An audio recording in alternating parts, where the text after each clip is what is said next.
This week on Christian World News, a North Carolina pastor is on a mission to win souls, and he's not stopping anytime soon.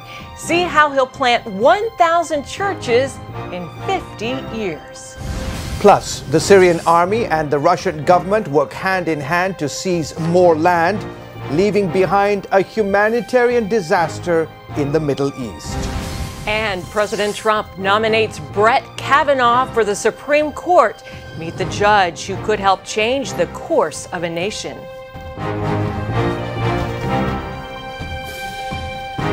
Hello everyone, welcome to this week's edition of Christian World News. I'm George Thomas. And I'm Wendy Griffith. In Syria, government forces are retaking rebel territory with the help of Russian air power.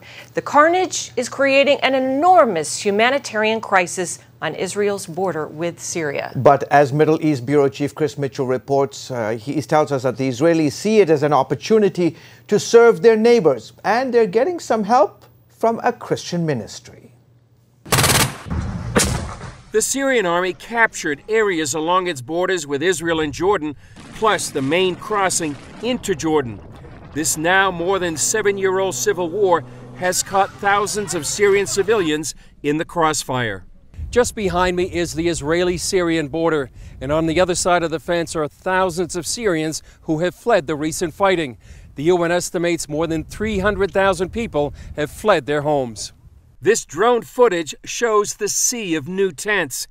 The IDF has reached out to help those who now call this home. The main mission is to give as much humanitarian aid to the other side. We do it first because when you understand what's happening on the other side and you know that they don't have anything and they really suffer, you cannot stand aside and do nothing. I think it's part of what we know to do is to help other people who need it. It's their neighbors on the other side. Former IDF Lieutenant Colonel Marco Moreno developed this good neighbor policy several years ago. Now he works with a Christian relief organization coordinating operations with the IDF. FAI, we are working on launching a team now, a medical team, inside the refugees camp in order to help them on the medical field.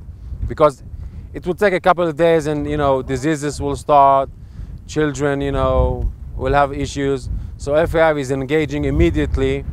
First of all, sending a medical team and also a relief, tents, babies' food, whatever we can supply. They are working against the clock to save lives. Right now it's critical to engage the issue of displacement and the refugees on the ground because it's the hottest months of the year right now. So in terms of dehydration and hunger and medical issues, we're seeing a mounting, escalating humanitarian crisis. And now is the time for believers to engage. The door is open.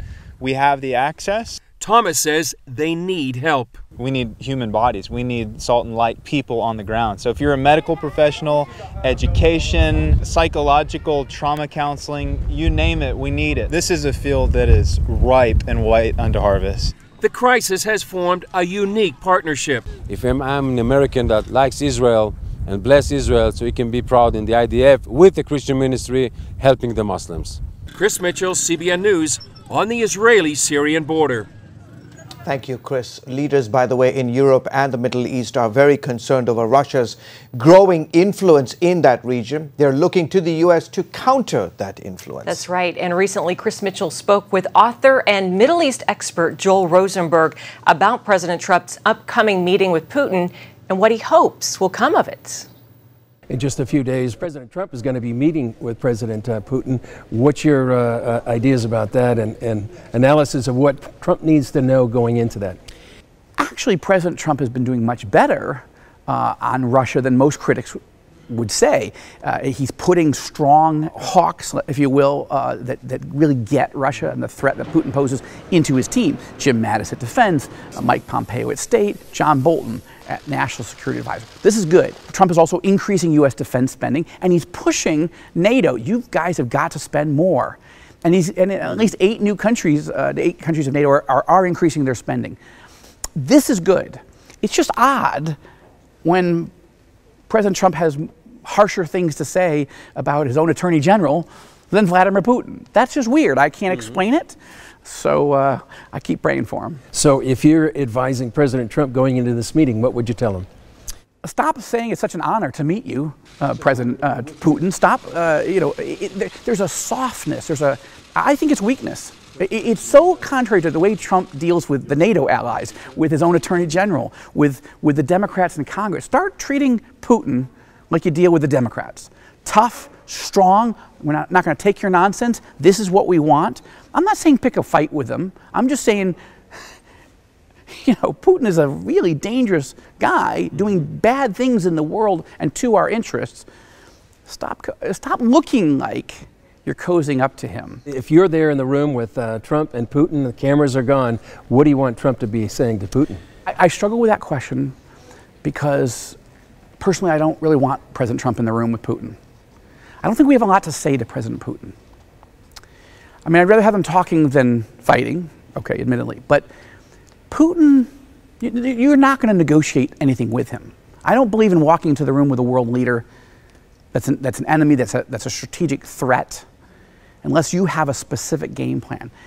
I think President Trump is doing the right thing to rebuild American military forces, strengthen NATO's military forces, push them to spend more on their own defense, putting strong leaders around President Trump. He's doing that.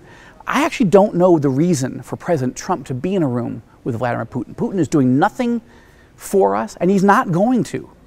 So I'm opposed to them even meeting under this circumstance where there isn't a strategic objective to say, I need this. I know you already addressed it, but talk about Putin's goals in the Middle East. What's his goals and his agenda? The challenge with Vladimir Putin is that he wants to expand the influence of the Russian Empire. He wants to see Russia become feared, a place. He wants to be the go-to guy where every world leader comes to him. And the only place that he really has to maneuver is the Middle East.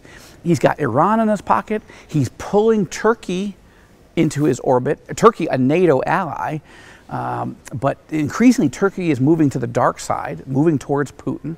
Obviously, Bashar al-Assad in Syria is already in the Putin camp, and Putin wants to be seen as so powerful and so powerful and so influential in the Middle East that the Saudis need to come to him, that the Emiratis need to come to him, that the Jordanians, the Egyptians need to come to him. He's trying to flip all of them away from the United States, away from the West, into the Russian orbit. But I think what the truth is, the Russians under Vladimir Putin have an entirely different approach to the world than the Saudis, the Emiratis, and the Sunni Arab states and Israel, because Russia has gone to bed with Iran. That's it. That's the plain truth. They have built an alliance that we've never seen in history, and it's dangerous. And the Saudis, the Emiratis, Israel, the Jordanians, the Egyptians, the United States all have to be saying to him, you have to make your choice, because if you're going to stick with this Iranian alliance, then you're going to be directly opposed to all of the rest of our interests. So, Joel, how should people be praying about this upcoming summit? That nothing bad comes out of it. I would say the Hippocratic Oath is my prayer at the moment. The President Trump would do no harm. For some reason, President Trump thinks if he gets in the room with him, that maybe he can warm Putin up and Putin will turn out to be a good guy. He's not. Putin is not a good guy. He's evil. And so we got to make sure we get out of this meeting, which should have never happened in the first place, without doing something that's not helpful. And we need to stay on the course that President Trump's policies are. Rebuild American military, strengthen NATO, get NATO to spend more money on their own defense, and stop having Europe make these multi-billion-dollar oil and gas deals with Russia. It's not helpful. It doesn't add to our security. But overall, Trump's policies towards Russia are good, but his personal relationship with Putin is very troubling. And I pray that we stop having meetings with evil dictators where we don't have a clear strategic game plan. Perhaps we'll see another novel coming from Joel Rosenberg. And you can see more of Chris's reporting on the Middle East and Israel on CBN's Jerusalem Dateline program. You can find it at cbnnews.com. Coming up, President Trump picks Brett Kavanaugh for the Supreme Court. Now begins the battle for his confirmation. Angels were created to serve God. These magnificent beings have awesome power beyond our comprehension. CBN presents Angels, Their Power, Purpose, and Presence. In Pat's latest DVD, you'll get the biblical insight into these mysterious spiritual creatures and discover the important role they play in God's kingdom and in your life. We're also going to meet real people who have come face to face with these divine creatures and have experienced what can only be described as miraculous, life-changing encounters. As he started pulling me through, it was just a burst of white light. My thought is the angels were there to hold me together. I knew that this was something that was happening and it was supernatural. Angels, their power, purpose, and presence. Call now or go to cbn.com to get your copy of Angels. Hello, I'm Terry Newsom. Did you know there are more than 148 million orphans in the world today? 148 million. But it was 3 little girls that taught me about the plight of orphans. My husband and I spent nearly a month immersed in the daily activities of a Ukrainian orphanage as we waited to adopt 3 sisters. I saw firsthand the utter loneliness, the pain of rejection, and the overwhelming desire to be loved. That experience changed me forever. And out of it grew a ministry from my heart called Orphans Promise. Today, we're helping orphans and vulnerable children in more than 50 countries worldwide. Thousands of children are now in safe homes. They're being educated, and they're learning life skills. I'm asking you to join with me and become family to these children. Will you call the number on your screen right now? Because every child deserves a chance to be happy. Well, for the second time in 2 years, President Trump is nominating a justice to the Supreme Court. America's highest court plays a pivotal role in the nation, with justices deciding cases on major social issues like abortion and gay marriage. That's right. Christians are welcoming this latest nominee who has the potential to shift the balance of the court into a solidly conservative direction for decades. Ben Kennedy has more from the White House. This was no doubt a historic moment for President Trump as he moved to make his mark on the Supreme Court with a second nominee. During the Made for Primetime event, President Trump introduced Judge Brett Kavanaugh as his nominee to replace retiring Justice Anthony Kennedy. What matters is not a judge's political views, but whether they can set aside those views to do what the law and the Constitution require. I am pleased to say that I have found, without doubt, such a person. Handpicked from a group of 25, Kavanaugh becomes a crucial appointment that could tilt the court for decades. My judicial philosophy is straightforward. A judge must be independent and must interpret the law, not make the law. Are you ready for a fight? Demonstrators gathered outside the High Court to express their disappointment with the president's pick. Kavanaugh has served on the D.C. Court of Appeals since 2006. He earned a law degree from Yale, clerked for Justice Kennedy, and has a vast judicial record with more than 300 opinions. Tomorrow, I begin meeting with members of the Senate, which plays an essential role in this process. Now President Trump predicts a vicious confirmation battle. The lines are already drawn. Senate Majority Leader Mitch McConnell wants a vote by the fall. However, Democrats want to wait until after the midterms. With a razor-thin majority and Senator John McCain battling brain cancer at home, Republicans need total unity to push this nominee through. Ben Kennedy, CBN News, Washington. Thank you, Ben. Democrats fighting Kavanaugh's nomination say abortion rights are at stake. Yeah. But what would happen if the case legalizing abortion is overturned? That's the question. CBN Washington reporter Jennifer Wishon has the answers. If the Supreme Court overturns Roe v. Wade, then legal control over abortion is returned to the states, setting up a new patchwork of laws. In 4 states, North and South Dakota, Mississippi, and Louisiana, abortion would be automatically banned. 9 additional states which had abortion bans before Roe would likely become law again. And in 8 states, abortion would remain legal. If this control returns to the states, it would coincide with a growing number of Americans identifying as pro-life. Plus, Republicans currently hold more seats in state legislatures across the country. So if the last decade is any indication, new pro-life laws could be on the way. We've seen an average of nearly 60 pro-life laws passed every single year and signed into law since 2011. A number of those state laws already face court challenges, which would likely become the mechanism that puts abortion back on the Supreme Court docket. When a case comes up based on one of these state-level laws, then the court would be able to re-examine the issue of abortion in America and would be able to say, in fact, there is no such right. In fact, Roe was poorly reasoned. Catherine Glenn Foster says due to that reasoning, she feels confident Roe will be overturned. It's just a matter of when. We expect that the next justice will rely upon the Constitution, its original meaning, the original intent of the founders, the text of the document itself, when making these very weighty decisions, life-altering decisions. So even if Roe v. Wade is overturned, the legal fight over abortion will continue. At the Supreme Court, Jennifer Wishon, CBN News. Thanks, Jennifer. Coming up, meet the new head of the Southern Baptist Convention and see how he's leading the way in spurring churches to embrace church planting.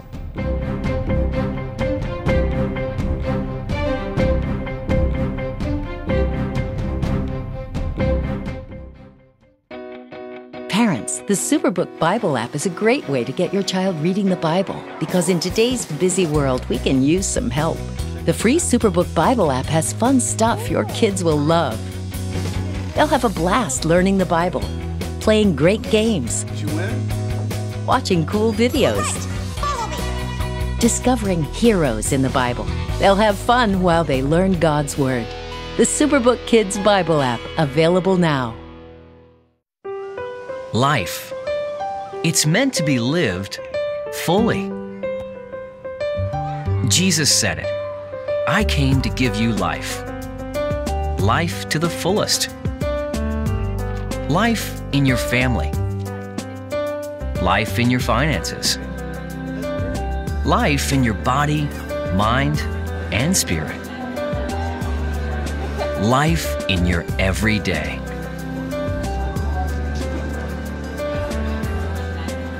At CBN.com, we're taking what Jesus said seriously. We're here to help you discover life. Life. Live it fully. CBN.com.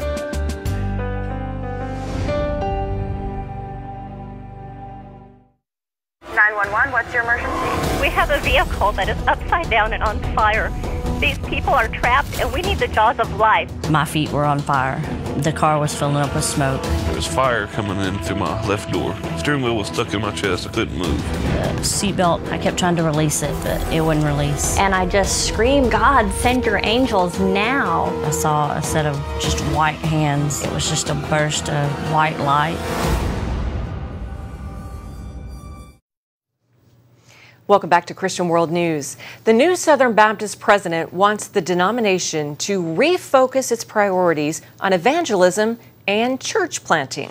And Pastor J.D. Greer knows what he's talking about. His megachurch is on track to plant, get this, 1,000 churches over the next 50 years, as my colleague Heather Sells reports from Durham, North Carolina. The summit believes that all believers, not just pastors and missionaries, are sent. And in the last 17 years, it's done just that. Being called by God means taking what God is giving you and leveraging it for the purpose of the Great Commissions. Pastor J.D. Greer has been leveraging his church for 17 years, and the results are off the charts. This 10,000-member congregation has 40 church plants in the U.S. and more than 200 overseas. It's also working close to home in Greensboro. The Mercy Hill church plant started 6 years ago in this park with just 40 people. Today, more than 2,000 attend Mercy Hill on 3 campuses, and close to 800 here have been baptized. I mean, we came here, and yes, that's a small team of 30 people, but when they're all incredibly bought in, to one vision. And that single vision is the Great Commission. The summit calls it sending, and it starts when parents dedicate their children. We have them covenant, as part of this parent commissioning, that when, they're going to raise them for the purposes of the Great Commission, and when God calls their son or daughter perhaps to Afghanistan or Southeast Asia to take the gospel, that they covenant as parents they're not going to stand in the way. The children's area looks like an airport to plant the thought with kids that they're sent each week to share Jesus. We want them to feel like they are part of the mission and they are part of the work, that they get to go and tell their friends. By middle school, the summit wants its young students to have experienced a short-term missions trip with their family. In high school, that grows to 3 weeks overseas with summit missionaries.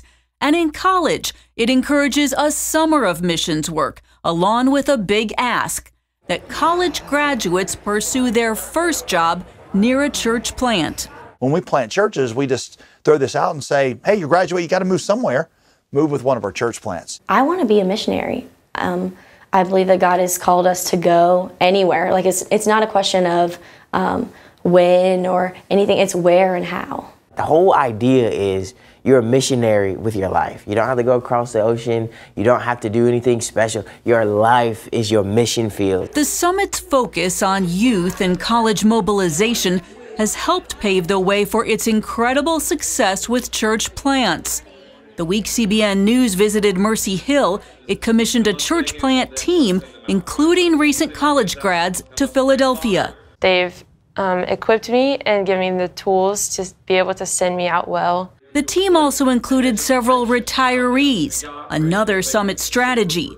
It asks those headed for retirement to tie their first 2 years and give them to a plant. Greer admits that while missions and church planting have been a lifelong passion, his goal of 1,000 churches came almost as an afterthought. I came up with it in the middle of a sermon. It felt right. And I just said it. We're going to plant 1,000 churches in 50 years. And then I walked off the stage and one of our pastors said, did you say 1,000 churches in 50 years? I said, yeah, we're going to have to figure out how to do that. Greer acknowledges figuring out that growth can be painful. Each year, they encourage several new staff pastors to headhunt, recruiting the church's best for new plants. 100 of them stand on stage, and I'm looking at them, and I'm like, those are very talented people who serve in our ministries, lead our ministries. Some of them are big givers. How are we going to do without them? Greer wants to push the Southern Baptist denomination to cultivate these same priorities of evangelism and church planting. As part of this, he's also committed to raising up more people of color as church leaders. This timely decision comes in an era of declining Southern Baptist membership and racial discord, and his strategies appear to be on target. I don't know how long his hand will be on us like this, but while it is, it's time for us to go and to reach people. We tell our students, and everybody, but especially our students, God made you good at something. So whatever God made you good at, do it well to the glory of God and do it somewhere strategic for the mission of God. Reporting in Durham, Heather Sells, CBN News. Wow, this is a church that is very intentional. I've never heard of a church planting that many churches. No, it is. And to get the whole missions aspect into the core of the church is brilliant. Definitely a calling. Yeah. Okay. We'll be right back. We will be. Hello? Is this thing on? Hey, kids. Do you love games? And do you love discovering things? Well, do ya? Then you're gonna love this. It's the new free Superbook Kids Bible app. You can play games, watch videos, find answers to your questions, and a whole lot more. The new Superbook Kids Bible app. Free downloads available on iTunes and Google Play now. Hello, I'm Terry Newsom. Did you know there are more than 148 million orphans in the world today? 148 million. But it was 3 little girls that taught me about the plight of orphans. My husband and I spent nearly a month immersed in the daily activities of a Ukrainian orphanage as we waited to adopt 3 sisters.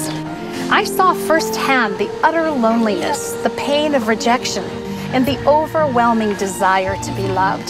That experience changed me forever. And out of it grew a ministry from my heart called Orphans Promise. Today, we're helping orphans and vulnerable children in more than 50 countries worldwide. Thousands of children are now in safe homes. They're being educated, and they're learning life skills. I'm asking you to join with me and become family to these children. Will you call the number on your screen right now? Because every child deserves a chance to be happy. When you give, smiles grow bigger. When you care, homes are happier. When you comfort, the hurt goes away. When we all come together to love, miracles happen.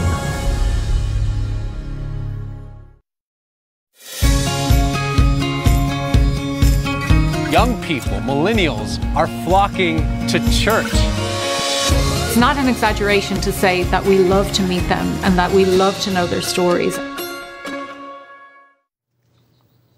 The parents of the 12 Thai boys who were rescued from a flooded cave are thanking Christians everywhere for their prayers and support. One of the recently freed boys attends a youth center run by Compassion International, a ministry designed to pull children out of poverty. Amazingly, one of the rescuers attended the same youth center and was among the first to report the boys missing. Local church partners met continuously to pray for the children throughout this ordeal. Rescuers even used a church facility as a base of operation for their search. Yeah, pretty riveting story around the world this past week. Finally, this week, missionaries in Haiti were forced to flee for their safety when violent protests erupted in the streets, leaving many volunteers stranded and unable to return to the U.S. But despite the unrest, these missionaries are putting their faith in God. Emily Jones has the story. God, we love you so much. We thank you so much that we are home. Prayers of thanks and big hugs after these missionaries survived a frightening ordeal.